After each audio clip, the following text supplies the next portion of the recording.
Okay, what a great couple of talks to follow up on. So this is going to be a weird one. It's what happens if you take some of the suggestions from the last two talks and just turn them up to 11, take them a little too far.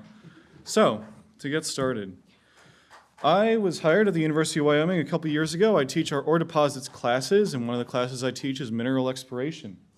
And when I designed the mineral exploration class, I did not want to give lectures on how it's done, on how mining companies go out and find new deposits and figure out if they're valuable.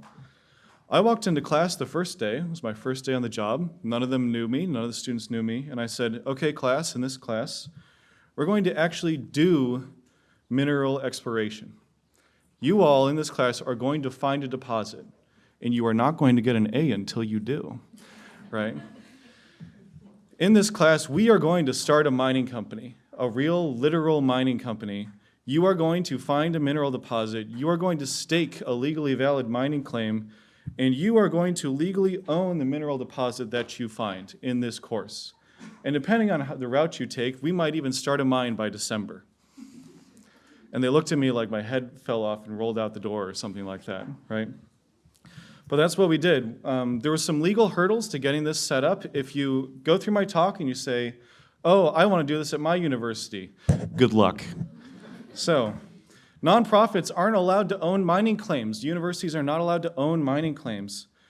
And at least in Wyoming, the university can't compete with private industry. This is a common law across many states. So it took about $50,000 in legal fees, mostly outside counsel, a little bit of lobbying, things like that, to our state legislature to make this happen. And I've been told Wyoming's one of the easier places you could ever make this happen. There was active debate amongst the legal community, both in Laramie and in Cheyenne, if this needed a literal bill in the state Senate to make it happen. So there were some legal hurdles to set it up, but we incorporated as an LLC in 2023. This is the course's own company, the student's own company. It's called Pokes Prospecting. It's an inside joke. If you get it, you get it. If you don't, I'm not going to explain it. It's very mildly sexual. Anyway, as far as I know, it's the world's first and only student-owned mining company. The shareholders are the students. Student-led mining company and student-run mining company. And I'll go over what this means in the next few slides. So student-owned. If you successfully complete my mineral exploration class, you get stock in the company. You become an owner of your very own mining company. I don't own any stock. I don't collect any salary. The shareholders are the students, and all profits are split amongst the shareholders. If the students make money, they literally make real money. Their success has actual real-world implications for them, right? Student-led, the board of directors is composed of current and former students. Again, I am not on the board. This is student-led. I'm just the manager. I asked them, hey, I'm putting in all this work. Could I at least get a title? Could I be the CEO? And the board voted to call me the manager, right? That's the way it is. It's their company. They can do what they want with it. The board members make major decisions like adding or dropping claims by majority vote. They can even vote to fire me if they want. It's literally student-led, right? I have no power here. And it's student-run. Per our Articles of Incorporation, they have to find new properties in the state of Wyoming for their company to acquire. Each student has to research what properties are interesting to them. Then they pitch their best idea to the fellow students, and whichever property gets the most votes is the target of that company that year, right? So they have to convince their peers that their pet property is the one we should go to. This is how a lot of exploration programs work. And I tell them they can pick any commodity they want and any business strategy they want. They can go for like placer gold, where they could make some money this weekend, all the way to some heavy industrial mineral like zinc, where you just have to sell your claim to a bigger company. They can pick any strategy they want. They can go as a project generator trying to find new properties. They can file nothing but nuisance claims to annoy larger mining companies. They can pick any business strategy that they want. It's their company, right? One person even pitched asbestos. I thought it was a really great idea, actually. She had an awesome idea for an asbestos mine.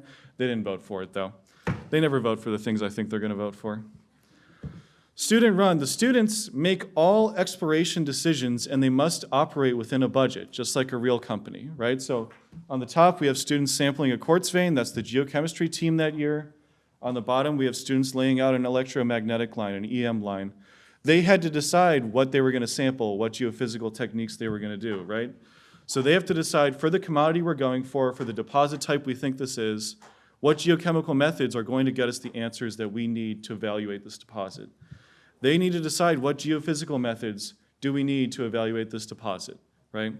I make no exploration decisions at all for them in any way. If they ask me things like, oh, Joe, should we sample here or should we sample here? I say, I don't know. It's your company, right? I'm just the manager. If they ask me things like, oh, will an EM line detect massive sulfide or disseminated sulfide? I can answer those sciencey sort of questions, but I make no decisions for the company. So our properties, ooh, I am blazing through here. This is good. We're going to be back on time. You can thank me later.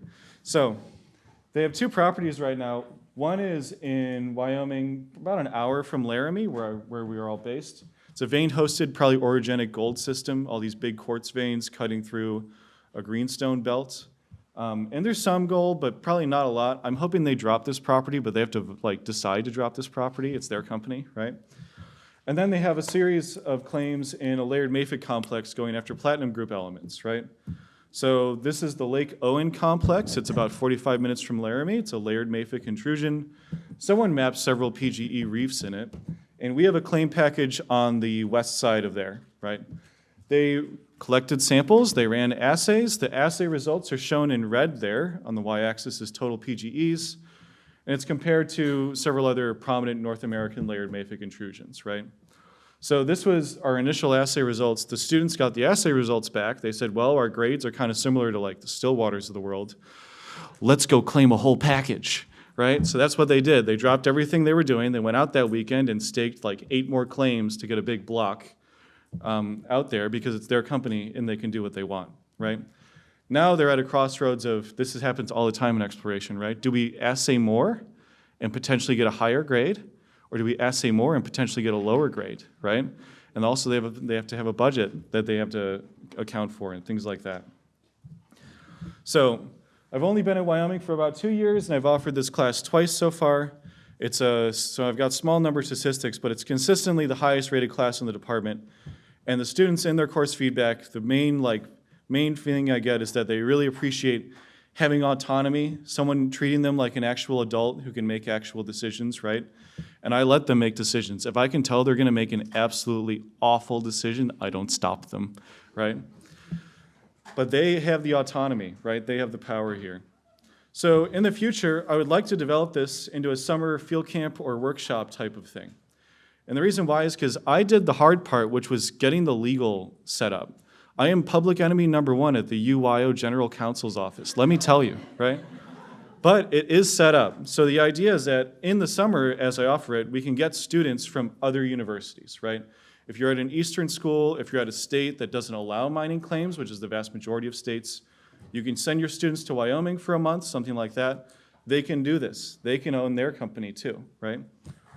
So accept students from outside UW, get some industry sponsors for this, wherein whatever industry sponsors would sponsor this, they can basically poach vetted, good, talented students with exploration experience, right?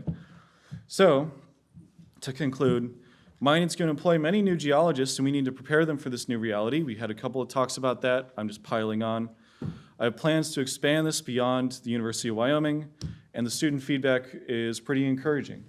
So with that, I'll take any questions. Thank you.